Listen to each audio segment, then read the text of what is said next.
Sir మీరు లోకేష్ గారు అంటే నాకు ఒకటి గుర్తొచ్చింది. యాక్చువల్ లోకేష్ గారిని అంటే చిన్నప్పటి నుంచి చంద్రబాబు గారితో సన్నిహితంగా ఉన్నారు. అంటే లోకేష్ గారిని కూడా చిన్నప్పటి నుంచి మీరు ఎరిగి ఉందిరు కాబట్టి, లోకేష్ గారి ట్రాన్స్‌ఫర్మేషన్ ఇదంతా ఒక నాయకుడిగా దీని తీరు మీద మీరేమనుకుంటున్నారు? మొట్టమొదటిసారి అయితే నేను లోకేష్ గారు చిన్నప్పుడు కూడా చూశాను. చాలా ర్యాష్‌గా ఉండేవాడు. నేను ఒకసారి చంద్రబాబు నాయుడుతో జోక్ చేశాను. సార్ మీ బుద్ధుల కంటే మీ మేనమామ బుద్ధి వచ్చినట్టున్నాయి సార్ మా లోకేష్ బాబుకి అన్నాను. సరే నవ్వుతూ. మేనమామ గారంటే ఎవరు? బాలయ్య బాబు కొంచెం స్పీడ్ కదా, బాలయ్య బాబు కోపం కదా, ఓకే. మా బాలయ్య బాబు గారు మరి ఏదైనా కాంప్రమైజ్ కారు కదా, జనరల్గా ఎంత మంచివాడో అంత కోపం ఉంటుంది ఆయనకి అన్నాను. అంటే అలాంటి లోకేష్ బాబు గారు నేను అన్నాను స్వయంగా చంద్రబాబు గారితో ఒక విషయంలో. అలాంటి లోకేష్ గారు 2009లో ప్రవేశించారండి. పార్టీలో రావాలని, క్యాష్ ట్రాన్స్ఫర్ చేయాలి, డబ్బు దుర్వినియోగం అవ్వకూడదన్న ఆలోచనతో మొత్తం రాజకీయాల్లో ప్రవేశించారు. 2009 నుంచి 14 వరకు ఇంట్లో ఉండి బ్యాక్ ఆఫీస్ అనే కాన్సెప్ట్ ఇచ్చింది లోకేష్ గారు. ఓకే. ఎస్, ఫస్ట్ మా బ్యాక్ ఆఫీస్ అని చంద్రబాబు గారికి ఎప్పుడు ఆలోచన లేదు. ఎప్పుడు డైరెక్ట్గా వెళ్ళడం, డైరెక్ట్గా నాయకులతో అప్పచెప్పడం తప్ప బ్యాక్ ఆఫీస్ అనేది స్టార్ట్ చేసింది ఆ రోజు లోకేష్ గారు. లోకేష్ గారు రాజకీయాల్లోకి వస్తారని చెప్పిన వ్యక్తి, మొట్టమొదటి వ్యక్తి నేనే. టీవీ నేను చైతన్య గారి దగ్గర అవునండి. చెక్ చేసుకోండి. చైతన్య పేరు కూడా చెప్పేస్తున్నాను. టీవీ నేను చైతన్య, నేను ఫిల్మ్ క్లబ్లో ఉంటే చైతన్య కెమెరా తెచ్చాడు. లోకేష్ గారికి అనుమానం వచ్చి అని అడిగాడు నన్ను. ఎస్, మా లోకేష్ బాబు గారు రాజకీయాల్లోకి వస్తారో భవిష్యత్తు నాయకుడు ఆయనే చెప్పాను. అది 14 ఎప్పుడైతే మన ప్రభుత్వంలోకి వచ్చామో అక్కడి నుంచి పార్టీ గవర్నమెంట్ చంద్రబాబు నడిపిస్తున్నప్పుడు కార్యకర్తలు కూడా మనం గుర్తించాలి, కార్యకర్తకు ప్రాధాన్యత ఇవ్వాలని మెంబర్షిప్ ఏదైతే ఇన్సూరెన్స్ పెట్టింది లోకేష్ బాబు గారు. ఫస్ట్ టైం ఇన్సూరెన్స్ ఒక పార్టీ కార్యకర్తకి ఇన్సూరెన్స్ పెట్టారు ఆ రోజు. మెంబర్షిప్ కూడా టెక్నాలజీ ద్వారా చేయించారు. అలా గ్రాడ్యువల్గా వచ్చి ఆయన పంచాయతీరాజ్ మినిస్టర్గా, ఐటీ మినిస్టర్గా కొంత ప్రమోట్ కాగలిగారు. ఎన్ని అబద్ధాలు చెప్పినా ఆయన లాంగ్వేజ్ అప్పుడే అమెరికా నుంచి అవడం, అప్పుడప్పుడు మాటలు త్వరపడితే దాన్ని రకరకాలుగా మాట్లాడారు. దాని అన్నిటికీ తెరదించారు. 2019 నుంచి 24 పాదయాత్ర ఎవరు ఊహించలేదు, ఎవరు చేస్తారు అనుకోలేదు. ఆ వయసుకి, ఆ మనసుకి, ఆ లోకేష్ బాబు గారు ఆ వయసుకి చెయ్యి లేదనుకున్నారు మహానుభావులు. కానీ ఛాలెంజ్ ఆయన రాయలసీమలో స్టార్ట్ చేసి విశాఖపట్నం వరకు పాదయాత్ర మరి సక్సెస్ చేసుకొని ప్రజలతో మమేకమయ్యి ప్రాంతీయ సమస్యలు లేదా కులాల సమస్యలు లేదా ఏ వర్గాల సమస్యలు, రైతా, ఎస్సీయా, ఎస్టీయా, మహిళ, యువత, ప్రతి ఒక్క సబ్జెక్ట్ని స్టడీ చేసి ఈవేళ ప్రభుత్వాన్ని నడపగలే చంద్రబాబు నాయుడు గారితో సమానంగా మరి ఆయన మంత్రిగా ఉండి నడపగలిగే శక్తి తెచ్చుకున్నాడంటే అంచేత ఆయన పూర్తి క్వాలిఫై అయిపోయి ఏ పదవికైనా అర్హుడిగా ఇవాళ తయారైనారు లోకేష్ బాబు గారు. ఆ రోజు లోకేష్ బాబు గారు వేరు. చిన్నతనంలో అమెరికాలో చదువుకున్నారైనా, చదువుకొని అమెరికాలో సెటిల్ అవ్వాలనుకున్నారు. మంచి యూనివర్సిటీ చదివి వచ్చారు, బాగా నాలెడ్జ్ పెంచుకున్నారు.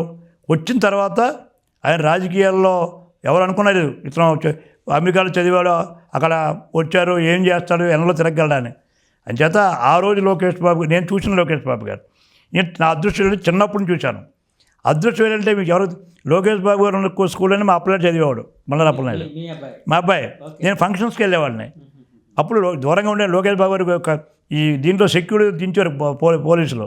నేను మినిస్టర్ ఉన్నా ఆయన దగ్గరికి వెళ్ళేవాడిని కాదు, ఆయన దగ్గరికి వచ్చేవారు కాదు. అప్పుడు నుంచి చూశాను లోకేష్ బాబు గారిని. కేంద్రీయ విశ్వవిద్యాలయంలో చదివారు ఆయన. అక్కడ ఇది కాదు, భారతీయ విద్యాభవన్ స్కూల్ చదివేవారు. మా అబ్బాయిలు, మా అమ్మాయిలు అక్కడ చదివారు, మా పిల్లలు కూడా అక్కడ చదివారు. చెప్తున్నాం. అంచేత అప్పుడు లోకేష్ గారికి ఇప్పుడు లోకేష్ గారికి చాలా వేరియేషన్ ఉందండి. చాలా పరిణితి చెందారు, అనుభవం సంపాదించారు. ప్రజలతో ఎలా మమేకంలో పరిపాలనా దక్షత వచ్చింది, పార్టీ నడిపిన శక్తి కూడా రావడం. సార్ ఇప్పుడు బాలకృష్ణ గారితో మీ రిలేషన్ ఎలా ఉండేదండి? ఏంటండి ఏదైనా ఒక విషయం చెప్పాలంటే ఏం చెప్పగలరు? చక్కగా ఉంటారండి. బాలయ్య బాబు గారు ముక్కుసూటి మనిషి, కల్మషమైన మనిషి, ఏదైనా మొక్క మీద మాట్లాడే వ్యక్తి, సినిమాలో కానీ రాజకీయాల్లో కానీ. నాకు బాలయ్య బాబు గారితో అదృష్టం ఏంటంటే, నాకు 89లో ప్రచారంకి వచ్చారు ఎమ్మెల్యేకి పోటీ చేసినప్పుడు. అప్పటి నుంచి నాకు బాలయ్య బాబు గారు పరిచయం. 89 నాకు కాకి డ్రెస్ వేసుకొని మా లంగిరిపాలు అగనపూడి ప్రాంతంలో ఇప్పటికీ నా ఫోటో ఇంట్లో ఉంది.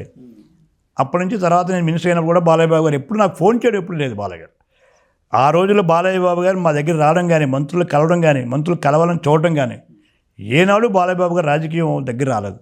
నా పెద్ద అన్నగారు ఉన్నప్పుడు కానీ, బాబు గారు ఉన్నప్పుడు కానీ. అంటే బాలకృష్ణ గారు అన్నగారికి మనకు ప్రతిరూపం. యాక్షన్లోనే కాదు, మనస్తత్వంలో కూడా. అన్నగారు ఎప్పుడైనా ఉంటే మొక్క మీద అడిగేవారు. బాలయ్య బాబు గారు అంతే. యాక్చువల్లీ మురళీమోహన్ గారిది ఇంటర్వ్యూ నేను చేసినప్పుడు మురళీమోహన్ గారు ఈ విషయం మీద ఒక మాట అన్నారు. యాక్చువల్గా ఎన్టీఆర్ గారు, పెద్ద ఎన్టీఆర్ గారు ముఖ్యమంత్రి అయిన తర్వాత పిల్లల్ని పిలిచి ఎప్పుడు సచివాలయానికి మీరు రావద్దు, ఏ పైరువీలు చేయొద్దు, అసలు ఈ సచివాలయం గుమ్మం మెట్లు ఎక్కద్దని కూడా వాళ్ళకి చెప్పారు, అంత దూరం పెట్టారు పిల్లల్ని అన్నట్టు. అంటే ఈ ఈ విషయాల్లో ఇలాంటి విషయాల్లో ఇన్వాల్వ్ అవ్వకుండా నేను మహాతల్లి బసవతారకమ్మ గారు చేతులకు దండం పెట్టాలా, కనీసం కార్యకర్తకు కానీ నాయకుడికి కానీ మంత్రులకు కానీ కనీసం చూడాలనేది మాకు ఎంత ఆస్తున్నా వాళ్ళు పైకి కనపడేది కాదు. ఆవిడ ఏనాడు ముఖ్యమంత్రి భారీగా మహాతల్లి ఎప్పుడూ ప్రవర్తించలేదు. అదే పద్ధతి కూతుళ్ళు కానీ కొడుకులు కానీ ఏనాడు సెక్రటరీ కాదు మంత్రులు కూడా ఒక్క ఫోన్ చేసిన పాపాన్ని పోలేదు. హరికృష్ణ గారు చనిపోయేలా అక్కడ ఉండవు. హరికృష్ణ గారు ఎలా ఉండేవారు, ఆ రోజుల్లో చైతన్యరాజు నడిపింది ఆయనే, నేను ఆయనతో ఫాలో అయ్యాను కదా. అలాంటి హరికృష్ణ గారికి కూడా ఎప్పుడైతే ఈ దిక్కుమాల లక్ష్మీపార్వతి వచ్చే వరకు హరికృష్ణ గారు కూడా ఎక్కడ మా పరిసరాలకు రాలేదు. రాజకీయాల్లో కానీ మంత్రులు పిలవడం కానీ మంత్రులతో మాట్లాడడం ముఖ్యమంత్రి కొడుకుగా ఈనాడు మాకు కార్యక్రమం చెప్పలేదు. నేను మంత్రి చేసాను చూసాం కదా. అంచేత ఆ కుటుంబం ఎన్టీ రామారావు గారి డైరెక్షను క్రమశిక్షణ అందరికీ ఈ హరికృష్ణ గారు సిగరెట్ కాల్చేవారు. చైతన్య నడుస్తున్నప్పుడు ఎక్కడికో దూరంగా పోయి ఆ సిగరెట్ కాల్చి మళ్ళీ ఇలాగ అనేసుకొని ఏదో తినేసి మళ్ళీ అలా నాన్నగారికి వెళ్ళేవాడు. గారికి తెలుసా సార్ హరికృష్ణ గారు అప్పుడు సినిమా సిగరెట్లు తాగుతున్నారు తెలియపోవచ్చండి, తెలియపోవచ్చు. తండ్రి అంటే చాలా అమ్మమ్మమ్మ నేను చూసాను హరికృష్ణ గారిని స్వయంగా చూశాను. చైతన్య వెంకాల ఉండే కదా నేను సిగరెట్ కాల్చేవారు. హరికృష్ణ బాగా సైన్స్ స్మోకరు. దూరంగా నేను రమ్మను ఇలా చేసాను నా మీద, హే రా బండారా అనేవాళ్ళు. కాల్చేసి మళ్ళీ గబగబా అనేసుకొని, అంటే అంత భయభక్తులు కలిగిన కుటుంబం అండి ఎన్టీఆర్ కుటుంబం. అందరూ అది హరికృష్ణ, బాలకృష్ణ, మోహన్ కృష్ణ ఎవరైనా సరే అందరూ, జయకృష్ణ బాబు గారు ఎవరైనా సరే ఎన్టీఆర్ పిత్తలు మేడం గారు కానీ లేదా మా పురంధేశ్వరరావు గారు కానీ ఇంకా అందరూ కూడా తండ్రి అంటే అపారమైన గౌరవం, క్రమశిక్షణ ఎన్టీ రామారావు గారిది. పైనే కాదు ఎన్టీఆర్ గారు ఇంట్లో కూడా క్రమశిక్షణ. అది నిజంగా అంచేత ఎప్పుడూ ఎన్టీ రామారావు గారి కుటుంబాన్ని ప్రోత్సహించలేదు. సార్ మీరు ఇందాక లక్ష్మీపార్వతి గారు ప్రస్తావన తీసుకుని వచ్చారు కాబట్టి అడుగుతున్నాను.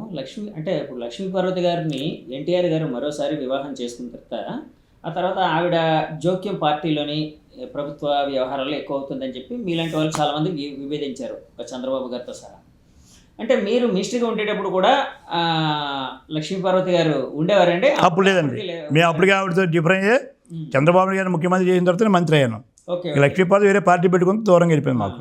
అంటే ఆవిడ అప్పట్లో ఎలా ఉండేవారండి? అంటే నాయకులతో వాళ్ళతో ఏ విధంగా సంబోధన ఉండేది? ఆవిడకి లక్షణాలు మారలేదండి.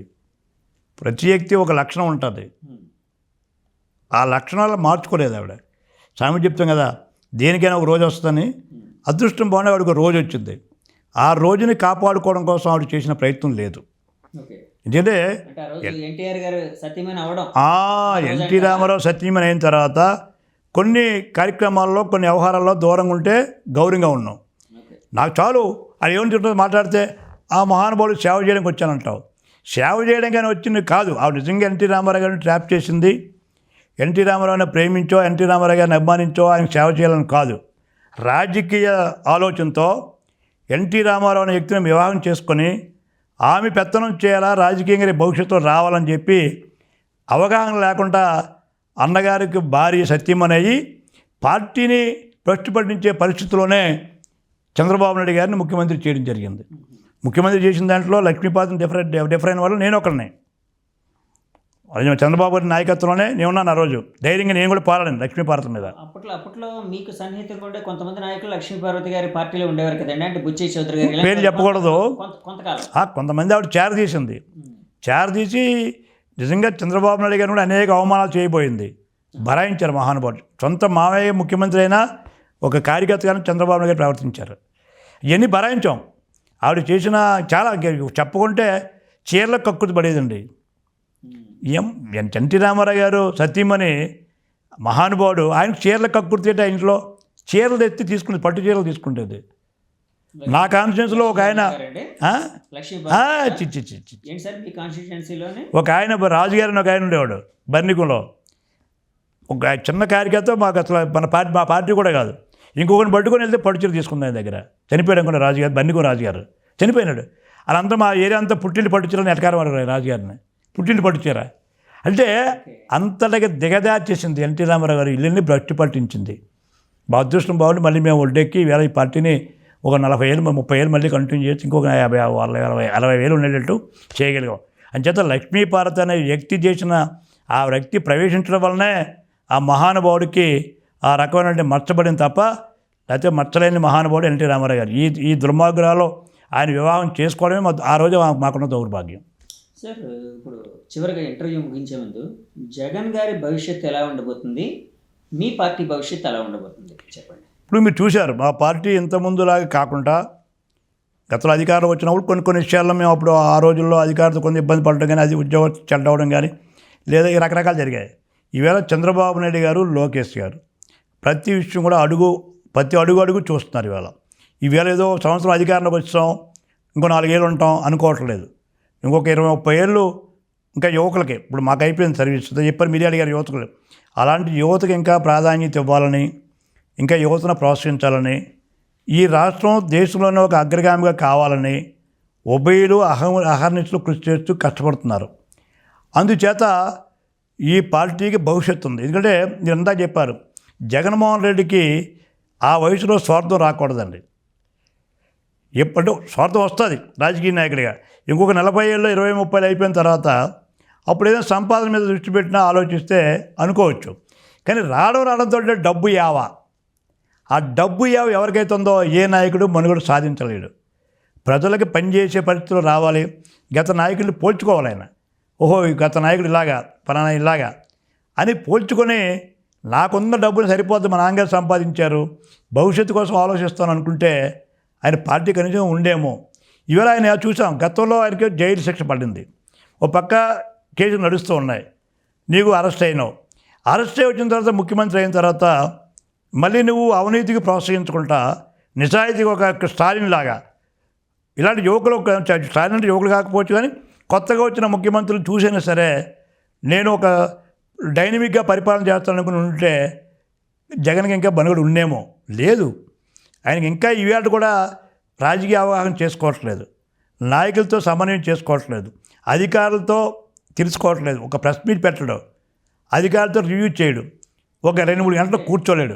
ఇప్పుడు చేయాల్సిన అవసరం లేదు కదా, అప్పుడు మీరు ముఖ్యమంత్రి అప్పుడు అంచేత ఇప్పుడు చేయగలుచుకొని అంత అయిపోయిన తర్వాత మళ్ళీ నేను ముఖ్యమంత్రి అంటున్నాడు. ఎలా ప్రజలు ఎందుకు ఓడించారు నిన్ను? కొన్ని లక్షల కోట్లు డబ్బు ఇచ్చావు అన్నా సరే 11 సీట్లకి ఎందుకు పరిమితి అయినావు? అంచేత అది నువ్వు ముందు అది తెలుసుకో. నువ్వు మళ్ళీ ముఖ్యమంత్రి అనే ఆశ కంటే ఎక్కడ ఫెయిల్ అయ్యానో, ఎందుకు నేను కేసులు పెట్టాను అనవసరంగా ఆ రోజు కార్యకర్తల మీద, ఎందుకు ఈ ఇసుకలో నేను డబ్బులు తీసుకోవడానికి ప్రోత్సహించాను, ఎందుకు ఈ మందులో ఎందుకు ప్రోత్సహించాను, భూ కబ్జాలను ఎందుకు ప్రోత్సహించాను, తప్పులు ఎందుకు చేయించాను మా నాయకుల చేత, మా కార్యకర్తల చేత, వ్యవస్థను ఎందుకు భ్రష్టు పట్టించాను అన్నది తెలుసుకుంటే సరే పార్టీ అనేది ఉంటుంది. కమ్యూనిస్టులు ఎలాగైతే 100 ఏళ్ళు ఉన్నారో, కాంగ్రెస్ ఎలాగుందో, ఈ రకంగా బీజేపీ ఎలాగ రాష్ట్ర దేశ ఉంది. అంచేత ఇప్పటికీ ఆయనలో మార్పు రాలేదు, మార్పు రాదు కూడా. ఇంచేత చిన్నతనంలోనే ఆయనకి అహంభావం వచ్చింది. ఎలాగా? చిన్నతనంలో పుట్టగానే కోట్లు సంపాదించారు వాళ్ళ నాన్నగారు, విలాసమైన భవనాలు ఇచ్చారు, విలాసమైన బంగారం ఇచ్చారు. దాంతో నీకు ఇంకా ప్రజల మీద అంటే ఏదో అధికారం డబ్బు కోసం అధికారం అనుకుంటున్నావు తప్ప అధికారం ప్రజల కోసం అన్నది జగన్లో ఆ క్లారిటీ లేదు. ఆ క్లారిటీ వచ్చే వరకు, కింద కార్యకర్త గౌరవం ఇచ్చే వరకు జగన్ గారు రాజకీయ మనుగడ సాధించలేడు. డబ్బు ఉంది. ఇది మన భారతదేశంలో అత్యధిక డబ్బు సంపాదించిన ఏకైక యువకుడు జగన్. డబ్బుకేం కొదవలేదు, పార్టీ నడచేయడానికి నీకు ఏ అభ్యంతరం లేదు. కానీ ప్రజల దగ్గర ఇంకా నువ్వు సాధించవలసింది, నేర్చుకోవాల్సింది, గౌరవంగా పెద్దల తరగా గౌరవాన్ని నేర్చుకోవాల్సింది జగన్కి ఉంది. అది రానంతకాలం ఏమి మిగతా జగన్ అనేవాడు, జగన్ పార్టీ అనేది మనుగడ ఉంటుందని నేనైతే అనుకోవట్లేదండి.